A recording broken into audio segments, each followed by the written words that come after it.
Hey y'all, I'm Tiffany Easterbrook, and welcome to my Let It Out interview series, where we talk about ways to support neurodivergent children and their families through connection, not control. Today I'm here with Chandra Neal. Chandra is the co-chief executive director for SNAP Sports, which is special needs athletes and peers. And she's also the host of the Rockin' the Difference podcast, where she shares and highlights various journeys in the special needs space. But most importantly, she is Ryan's mom, who is the inspiration behind everything that she does. And Ryan just happens to be one of my favorite clients. Welcome, Chandra. How are you? Thank you. Yeah, we're lucky that he works with you. I love it. Thanks Oh, for having me on today. he's such a blessing. So what was it like when Ryan was first born? What was that moment like for you? That moment was like a whirlwind, kind of, because I had no idea, which I'm kind of glad that I didn't. And so, what I had no idea about is when he was born, the doctors were just, whispering and saying all this stuff, and they weren't really telling me what was going on, but I knew something was going on. I mean, he was healthy, he was full term. But when they came to do all the tests, like check his hearing, check his reflexes, they couldn't check his eyes. So they were trying to get them open to, check his eyes, and they couldn't do it. So they thought maybe the trauma and the pressure from the birth, they were swollen. So they were going to check back. And so they kept checking back and they kept not being able to get them open. And so that's when they kind of got a little bit more hush hush. I think mostly because they didn't know what was going on and they didn't want to tell me something wrong. Sure.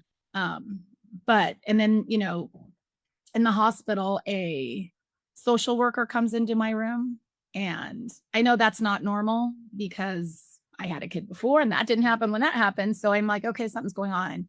She came in and she was saying, oh, I had a son born with a cleft palate. And I'm like, I don't care at all about this. Like, who are you? What's going on? And so I knew something was going on, but that's when it just kind of this whirlwind of like questions and what's happening um, was, surrounding my life. And so they told me at the hospital to make an appointment with a pediatric ophthalmologist, as soon as I can.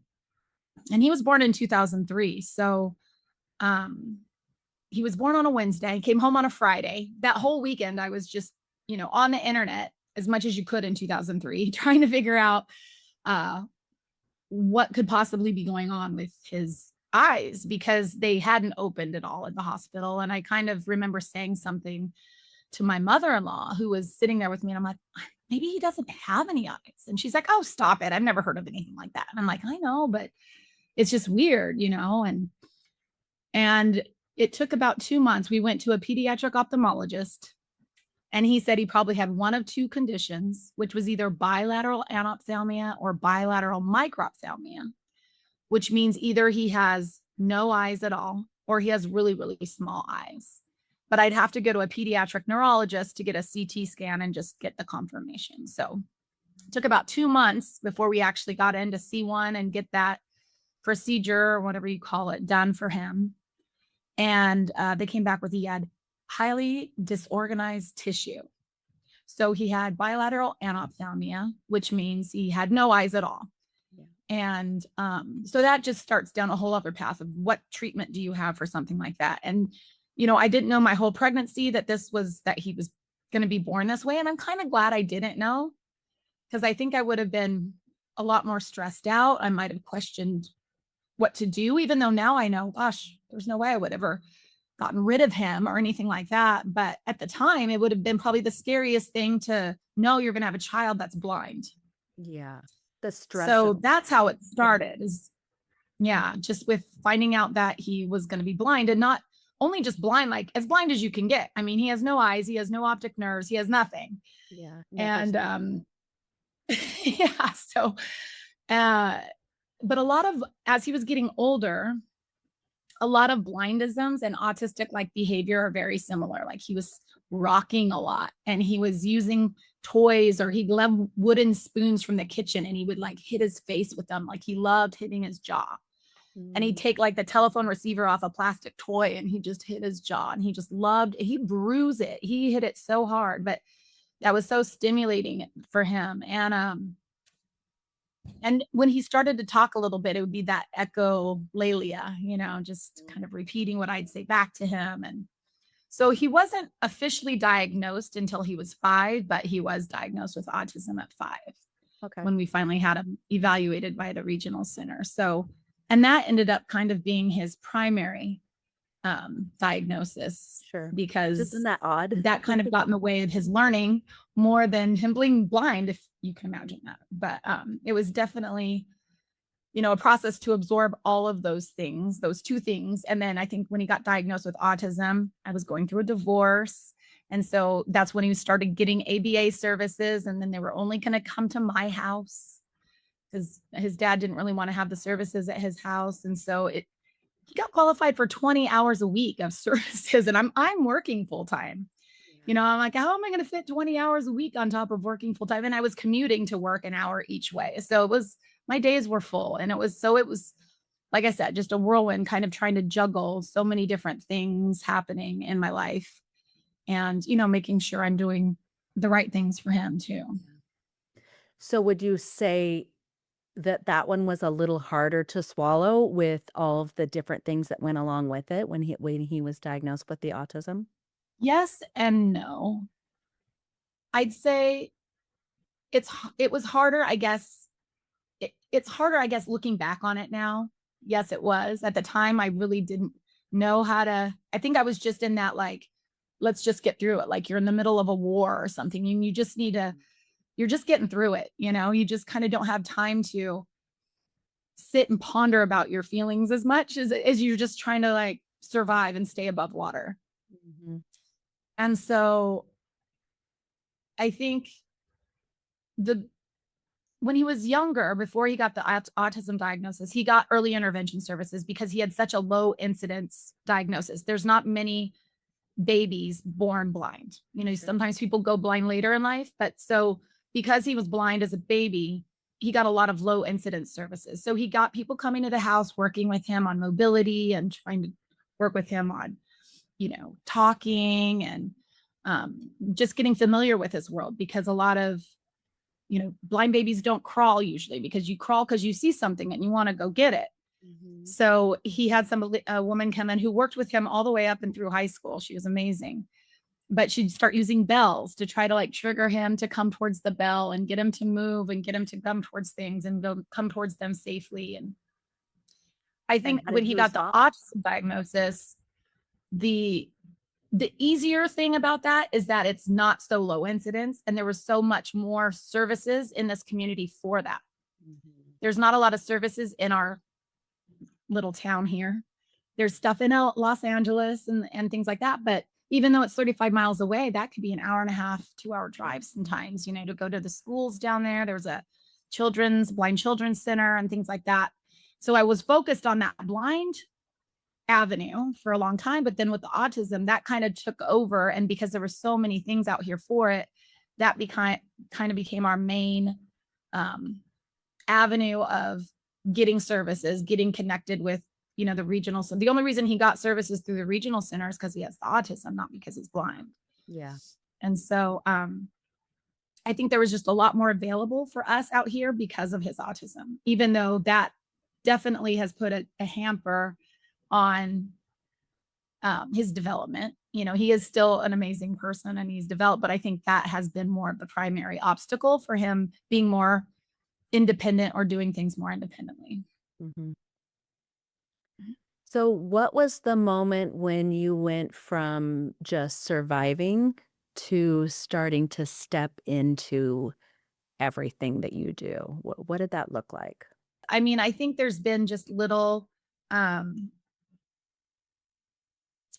stepping stones along the way. I think once he finally started elementary school, he had an amazing elementary school teacher, Aubrey Fairbanks. She's now Aubrey Forte. She's just amazing, and she's his forever teacher, we call her.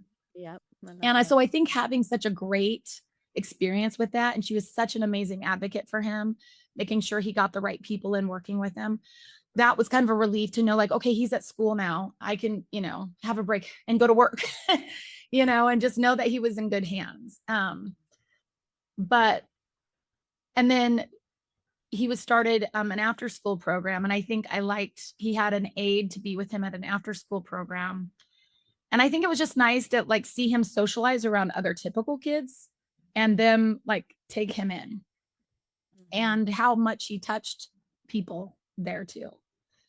But I really think my trajectory changed a little bit, I guess, during COVID, because my work's out in Thousand Oaks. So it's, an hour drive there. And during COVID, I ended up working from home. I was working from home 2 days a week before that, but now I'm primarily working from home. So I think being at home more gave me the opportunity to connect with other parents after school because I'd pick them up from school, which I never really did before. I was never friends with other special needs parents. Yeah. I mean, I kind of knew them, but I didn't have the opportunity to hang out and get to know them and like socialize with them because our kids are doing the same thing and be able to go to those things, because I was always working so much. So I was really grateful. And that's when Ryan was he was a sophomore, I guess, when the COVID, online school and all that kind of happened.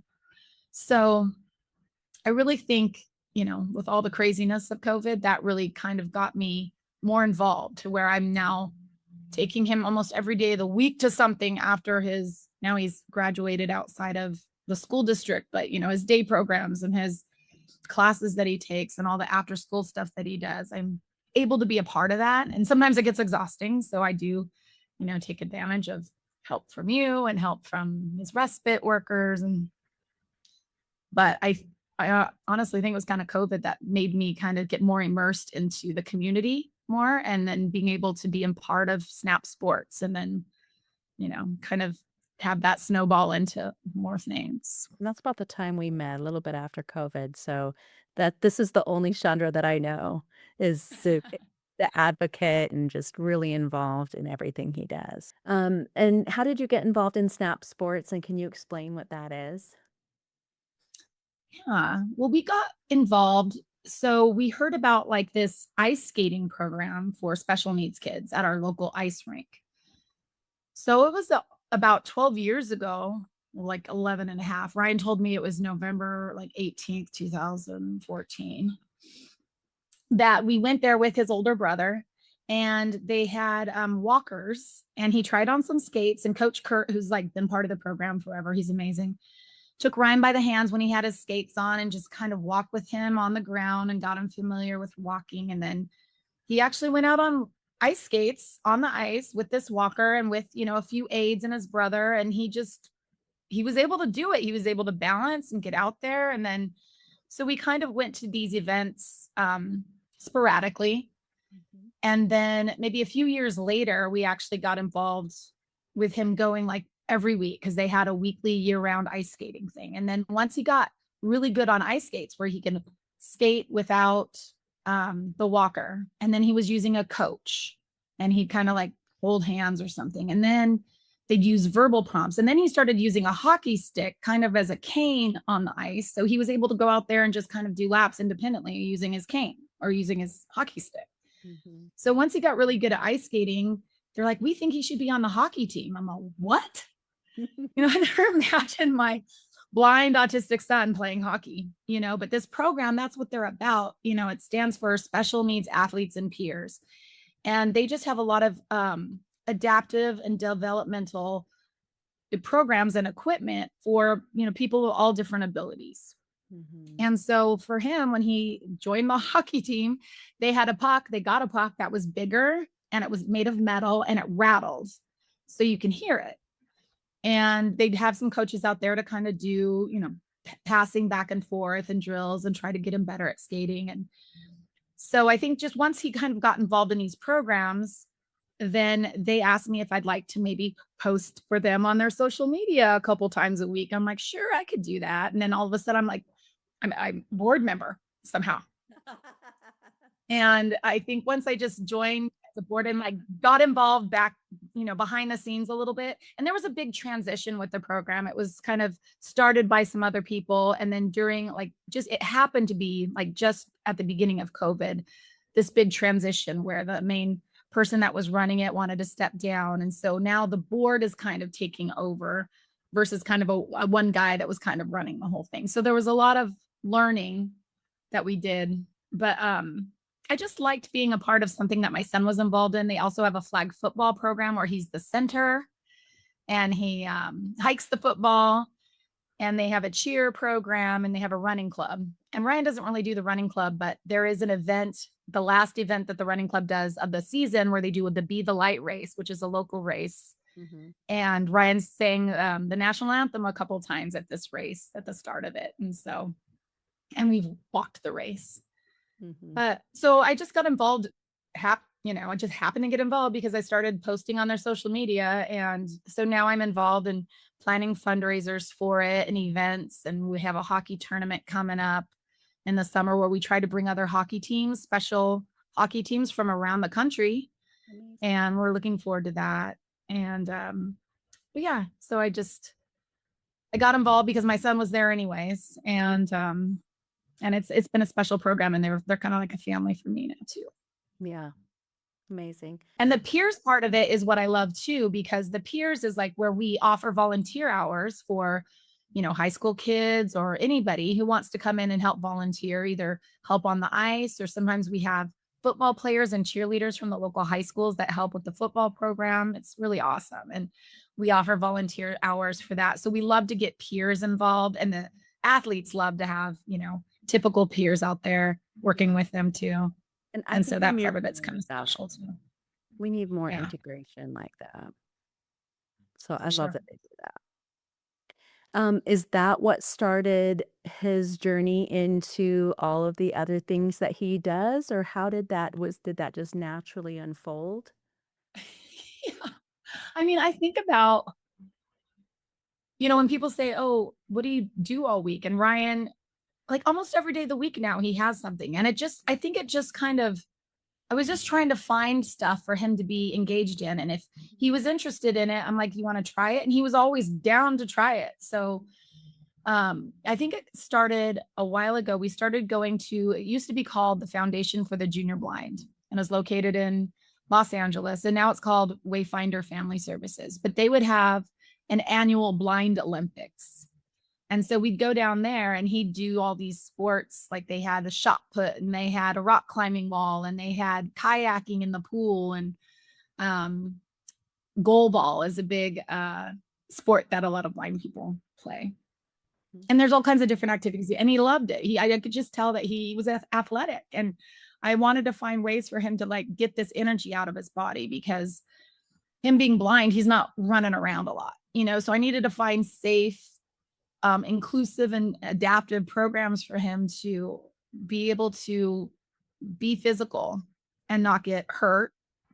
And so the Blind Olympics, like they'd have races, and they'd have a rope with a PVC pipe on it so he could follow the rope. And, there'd be a long jump where he could hold the rope and it hit a knot. And that was the trigger for him to jump into the pit. And they actually use that in his high school. They have this like Special Olympics track meet every year. And so they actually did that during his track meet for him, to use this rope to do the little like 50-yard dash. But I think I'm just so grateful for all the things that are in this community, because I just happened to find, a Taekwondo program out here that works with kids with special needs. And him and I were at some surf rodeo out in Ventura, and found a Flow Surf Academy out in Ventura that works with kids with special needs on surfing. And so I'm like, "Ryan, do you want to surf?" "Yep, I want to surf." So now he's surfing. Now he's doing Taekwondo. And then you introduced me to Howard at Tectonic Fitness. And so now he's, weight training over there with some amazing coaches, and he's breaking records all the time, and he's just getting so strong. And he's so casual about it. I know. So I've opened up these opportunities to him because he was just so open to trying them. And it's almost like I don't have enough time to do all the things that I'd love for him to do, because he's just started voiceover lessons, and he has like an amazing singing voice. I'd love to have him back doing, choir stuff again, or voice lessons. He took drum lessons. So it's just like that music aspect I love. But, I'm also trying to say, okay, what path can I take now that he's an adult out of high school, like, where are we going to go?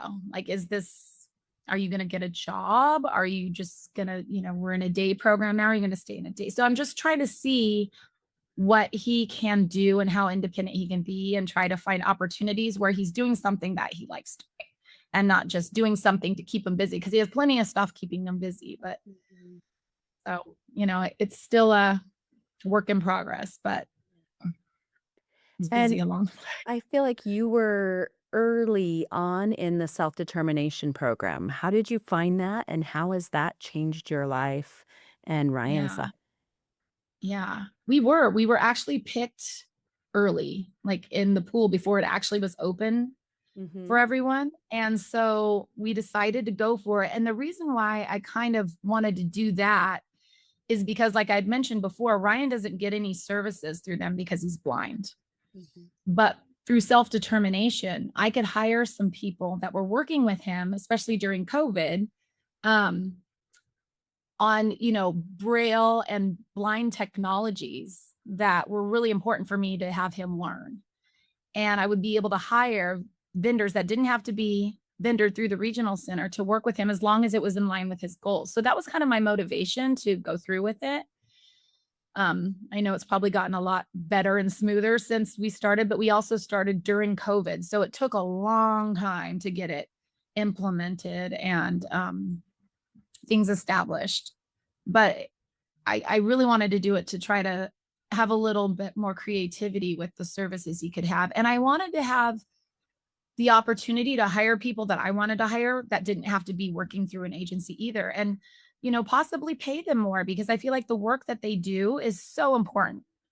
Yeah. And if I was able to pay them directly, I could pay them more than maybe they're getting paid through their vendors. And so that was also, a plus plus, because I felt like if they felt valued and paid more, they would enjoy the work more also.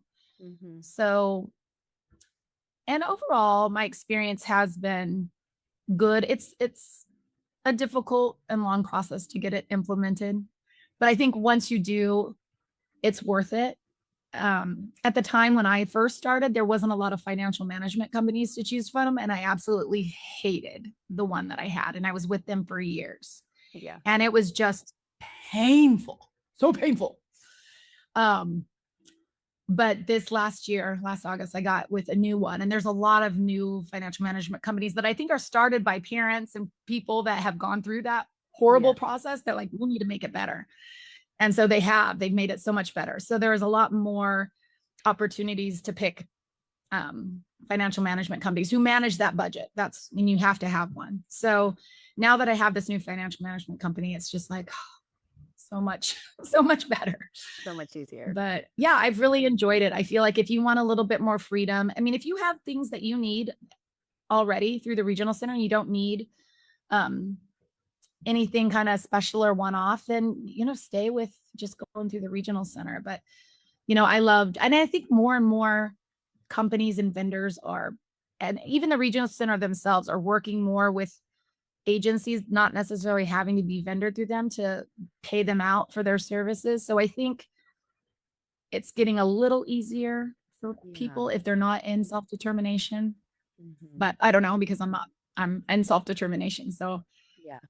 um, but yeah, I really enjoy being part of that, because especially like the woman that I hire for respite is somebody that I know, Yeah. and I trust her. She's worked with Ryan for years and years and years. And I was just so grateful that I was able to hire her directly. Mhm. She doesn't work for, any kind of caregiving Company. vendor. So yeah, you just have to get background check and CPR and it's certified and good to go. That's great. I'm glad you've had that experience at so many more The clients. only good thing about my old financial management company is that I met you through them. You're right. That's right. That's right. Yeah, I found you through them. Yeah. Uh, there is just something about Ryan. People are drawn to him. You can feel it when you're around him. Why do you think that is? I know it's so interesting. I think it's just because he's so kind of just this gentle giant, which a lot of people, refer to him as. I think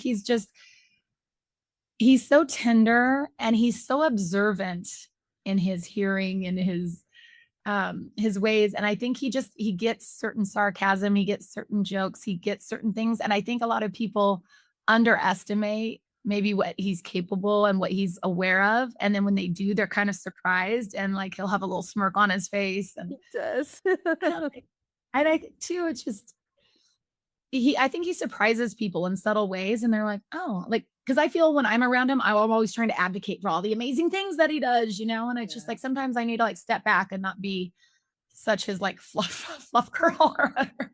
You're his Like mom.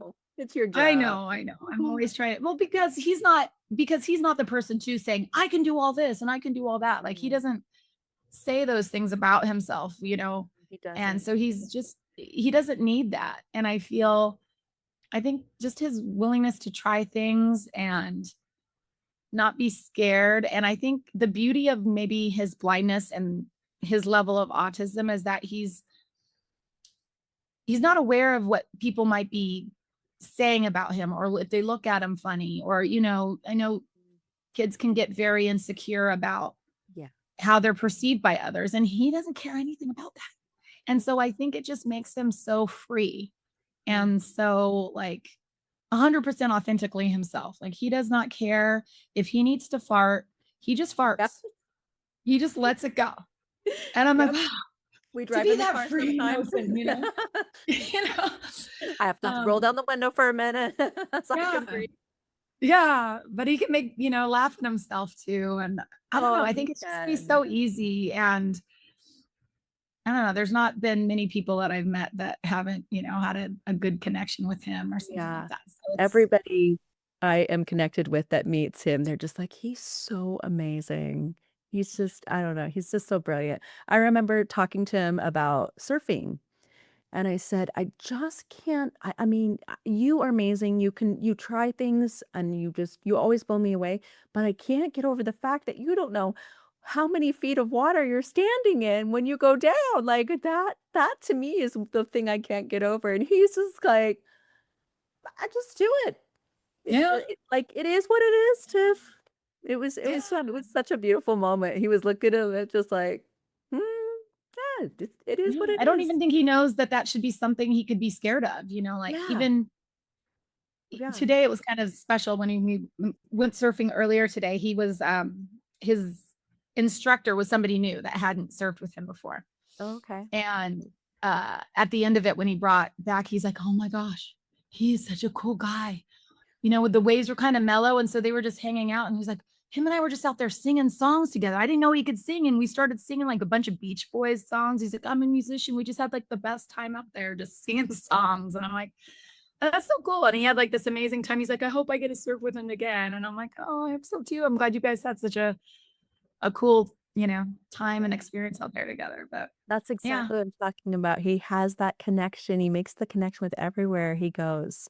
I don't know. There's just something really special about him. Yeah. And sometimes it's hard for me to verbalize that without just him being there and people getting that like firsthand experience. Yeah. And I think I tell somebody, oh, I have a son that's blind and autistic. They just like, oh man, like, how can you live life? And it's just, it's such a, I mean, there are some very difficult things growing up with him. It was hard. I think, especially when he was a lot younger and he just didn't know. He didn't know. Mm. And it's so hard to just explain the world to him, explain what was safe and what to do and how to eat and what textures were okay and what to feel. And I think just once he got a little bit more familiar with the world, then he was able to kind of open up a little bit more to, talk with him more and get inside of his head a little bit. And now like his sense of humor is just great, and just other fun things that he does. It's just, I'm at a really fun place with him, even though it's scary. I think the scary part for me at this point is when he was growing up and he was in the school district, he was like, I felt like we're in this bubble, this protective bubble of the school district. It was like, okay, but then now he's out, and that, I guess, that heaviness of knowing, wow, I'm going to be still doing all these things with him forever, maybe, Mhm. And I know there's a lot of different options as far as various independent ways we can try to do or see what's possible for him. But it's still, I think, just that heaviness of like, other kids and uh, people, my friends who have kids his age are going off to college or going off and getting work. And Yeah. or maybe they're not going off, maybe they're still living with him, but they're gonna eventually probably have their own independent lives. And Sure. to know that I'll probably be, you know, caregiving for him his entire life, that heaviness hits, I think, once he's kind of out of that where he is in a normal path like that other kids, typical kids were on. And now it's like his trajectory is going to be different. Yeah. And but like I said, there's so many things in this community Yeah. and day programs and things to explore to see what's possible. So I think one thing is just to take each day at a time sometimes, even though you do have to look ahead, but at the same point, you kind of just have to put one foot in front of the other and just Mhm. see where you go. Mhm. No. What do you wish that people could truly see or understand about Ryan that goes beyond his blindness or autism? Is there anything like that that you just wish people could grasp onto? I think it would be just probably a generalization, not just with him, but with maybe any special needs kid or even any person in general. It's like you don't know anything about somebody until you get to know them. Yeah. So it's so easy to make assumptions about anybody, a typical Mhm. person or not. But especially when you look at Ryan, like my son, he rocks a lot, right? And he flaps and he rocks and he gets excited. And um, we'll be driving down the road and he's just rocking in the car, and people are like driving by, just I'm so I've used to it now. experienced that with him. But I'm sure it's like off-putting for somebody who hasn't met him or seen him before to see him be so, take up so much space. And I've just always taken him everywhere with me. And I'm just obviously so used to him right now that um I think it's just to give somebody a chance to get to know him, because you don't know like the amazing things that all these kids are. They have Everybody has something real special about them, any special needs kids I've met. And again, even typical kids, like everybody has something kind of special about them. So just giving somebody a chance to talk to them or say hi, or to know that there's so many different things that they're capable of doing, and they'll just surprise you with it. And I think that's why I'm always trying to be such an advocate for him when we meet people, because I'm like, hey, see beyond this and see what else is, there for you to see, and just know like there's things for them to provide to this community. And it might not be where he's making, millions of dollars working for Amazon or Bezos or something like that, but it's something else that he gives, like that spirit, Mhm. or, you know, and oh, so just giving them a chance. We're actually going to go talk at a school tomorrow about inclusion. I love that. And so I think that's just it. Just you never know what's, somebody's backstory until you maybe just take a chance to ask a question and get to know them and see what's special about them. I think that's the biggest thing is I'll ask a question. We need to teach our kids to ask questions, not to stare, but to ask questions. You know what? Approach. Hey, I notice your son's a little different. Can you talk to me a little bit about that? Or even talking to them. Yeah. And you know what? Kids I love because they're usually the most honest. Mhm. And I don't mind the stares, stare, ask. Ask. And I know I think it's probably hard for different people because probably other parents react differently if they're more protective or whatever it might be. But I've always just wanted the questions, embraced the questions. And because I think once you're around something that's not familiar for long enough, it's not so scary and it's not so different anymore. Yep. I take Ryan to local restaurants all the time, and people now just know him, and it's just like he's part of the furniture. It's like it's not a big deal that he's there. Yeah. I And love it. places I go all around, they're like, "Oh, there's Ryan." Like it's like Mr. Santa Clarita Valley sometimes, because took him to the grocery store. He's like, "Oh, I saw him sing at Valencia High School." I'm like, "They didn't know me. I'm just Ryan's mom." Yep. Yeah, you're But just Ryan's my mom. favorite kind. Yeah. Well, I would love to have Ryan come and chat with him for just a few minutes. All right. Let me go get him. Okay. Around. Hey, buddy. Miss Jeff. How are you? Good. Good. All right. I wanted to ask you, what was the first day that we met? February 9th, 2023.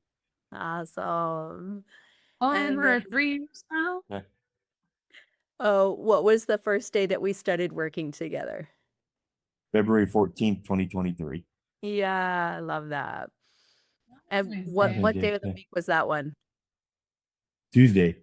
A Tuesday. This kid's amazing. He always can figure out that. Okay, we started off first doing some life skills stuff. So we were working on, tell me some of the things we were working on. Probably holding laundry and hanging shirts.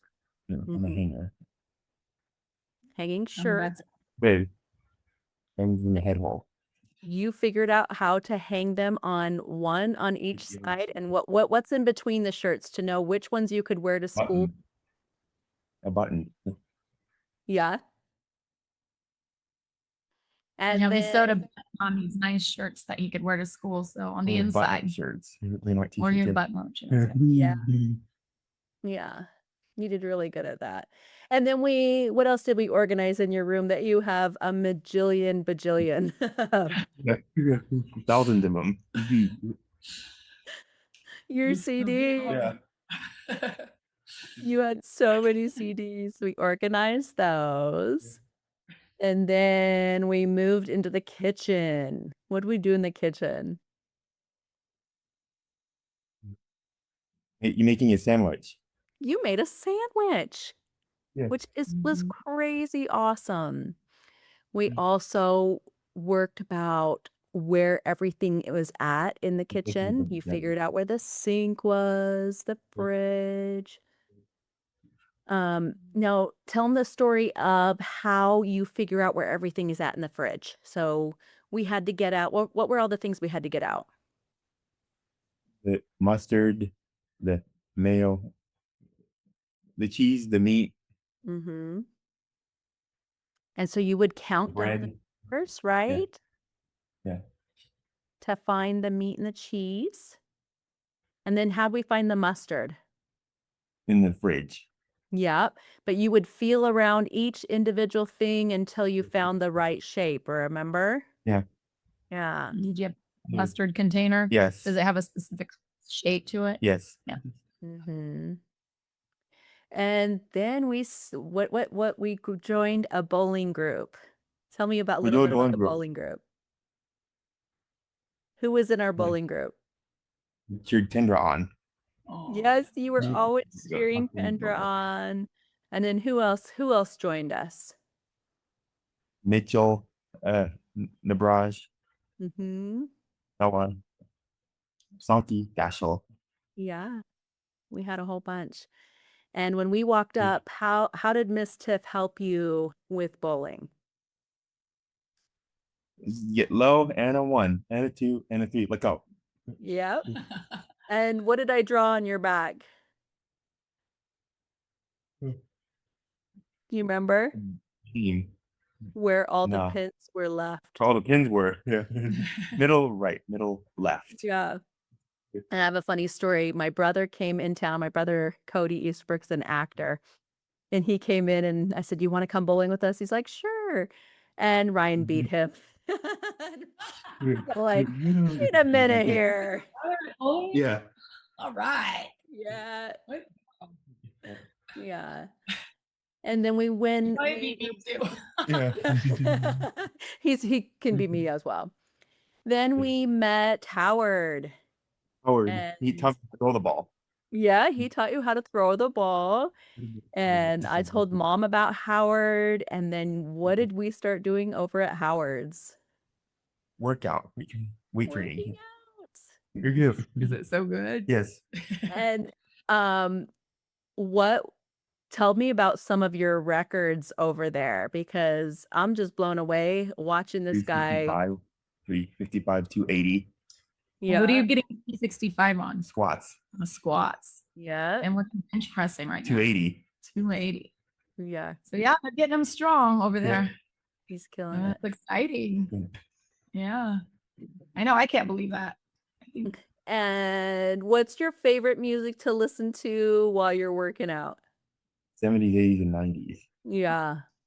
You have an uncanny ability when a song comes on. What do you always tell me? Wait, the song title. The song title within maybe what is it, Chandra? Maybe 2 or 3 before it notes? starts, before it starts playing. Yeah, Yeah. you Well, it's all those CDs of music that he has It's that all the he knows CDs. every song that's out there. Yeah. I know. I'll be listening to the radio and I'm like, who sings this? And he's like, it's so and so featuring so and so. I'm like, 70s, 80s, and 90s. Yep. Yeah. That When one. we're driving in the car, I'll say, "Wait, who's this again?" He tells me. Yeah. I know. He's like my little DJ. But he's Yeah. really bummed me up a lot because I'm so dependent on him to just know who's on the Mhm. radio, what day we Yeah. need to do something, what day we did do something. If I Yeah. want to find a picture on my phone from a few years ago, I ask him so I can easily go to the year and find it. Yeah. I love that.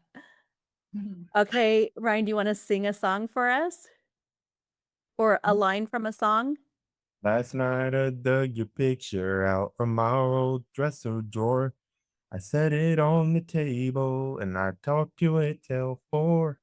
I read some all our letters right up till the break of dawn. Yeah, I've been sitting alone, digging up bones. I went through the jewelry and I found our wedding rings. I put mine on my finger and I gave yours a fling. Across this lonely bedroom of our recent broken home.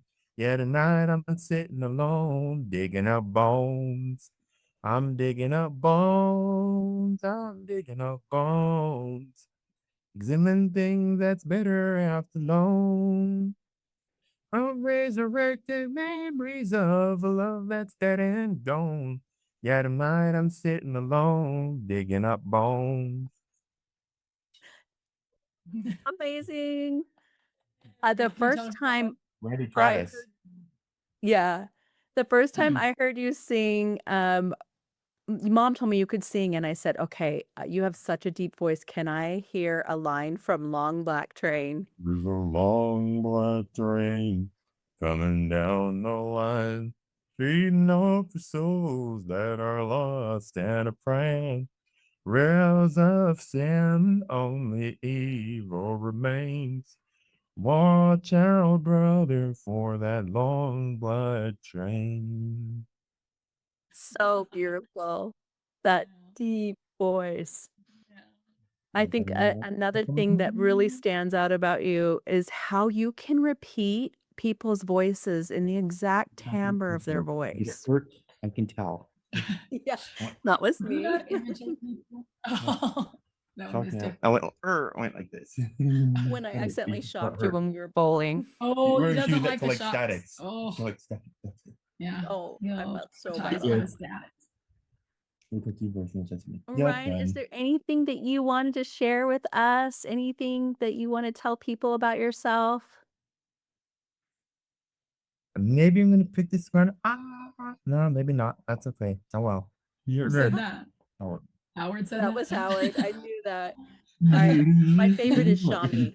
You do Shami? I'm helping you. When I used to think about mom sending you to school when you were younger, I thought, oh, that would be so hard to just not know. And then I thought, oh, what am I talking about? She has a little tape recorder that can tell her everything that happened in the exact voice that they used.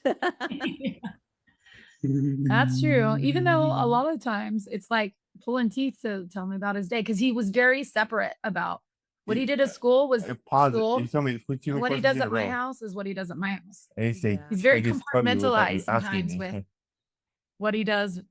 Went to Lindsay Hill and I went to eat over there. We had coffee. We clean. Yeah. That makes sense. Yeah.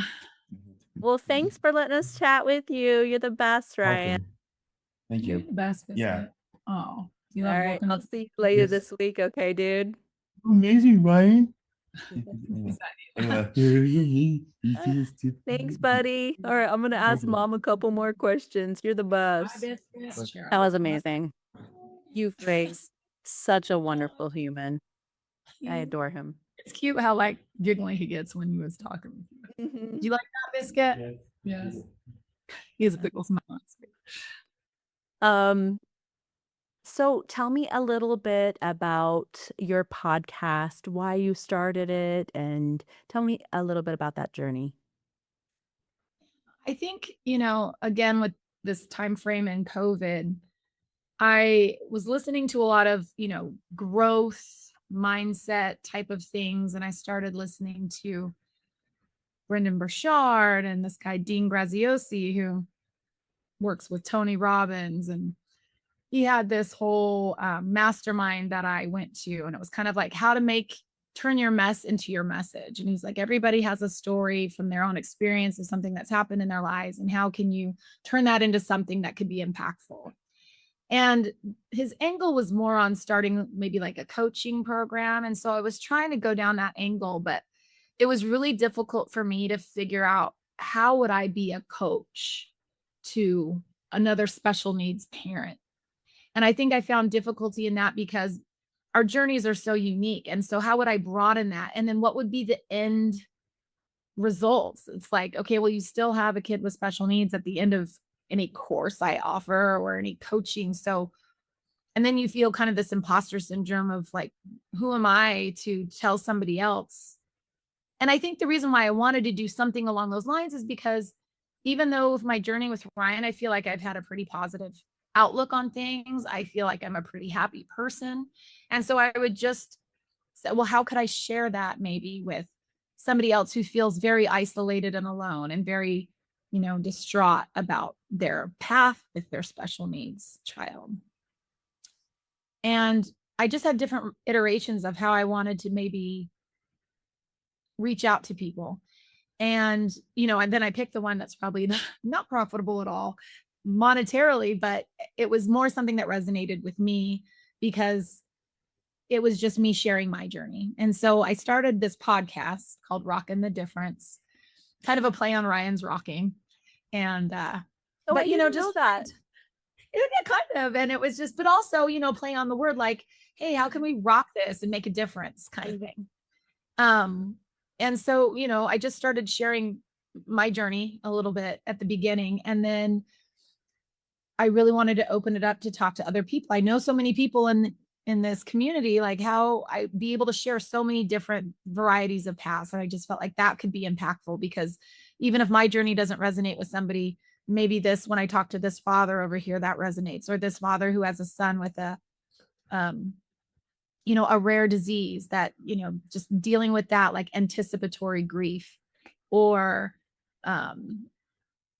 a woman who decided to do homeschooling for her child, or, I have a group of moms and we all have blind kids. And so I brought them out and we all have very different journeys with our blind kids, but we all connected because we have blind kids. And so having that connection was nice too, because I have so many families that I'm friends with out here who have kids that have autism. But I don't really have any friends out here who have any kid that's blind. So having that connection with these people, it was just important for me to, share part of my journey, but then share others as well and just get it out there. And so it's a passion project of mine. It's something I'm trying to develop into something a little bit more. Right now, I'm just releasing an episode a month. That's kind of what I could do with everything else I have on my plate. And I'm doing it all on my own. So it's, I do what I can do. But yeah, that's kind of how it came about. That's amazing. Yeah. Yeah. Chandra And is it's somebody that I really look up to as a mother, a fellow mother of a special needs kid. And I have really enjoyed watching her journey. And I'm just see little parts of it. I'm just blown away by you. I think you are an amazing mother. I think you have a lot of compassion for other people. And as I listen to your podcast, it's just the empathy and the compassion that you have for others and sharing that is an amazing thing to do. Thank you. And I think, I think I found that in you because you really know how to make, or at least you know how to make me feel like my son's the best son in the world. And I think you're good at that and it's not an act, you really care about these kids. I think it's so special to find somebody like you that really cares about these kids. And you just have a great way of making them feel safe and special, but then also the parents feeling good about that. So thank you for doing that for us, and I appreciate that about you. I think that's the hard part. I think a lot of times we see more of our what's the word? Our flaws, and we focus on those, and we don't notice the good. So sometimes it's good to hear it from somebody else that, like, you know what, you're making a difference. You're Yeah. doing good, mom. Way to go. Keep going. Yeah. Yeah. Well, thank you, and you too. It's great. And thank you for coming on today, Chandra. It was amazing chatting with you. Yeah, I really appreciate it. I'm excited that you're doing this. Thanks so much.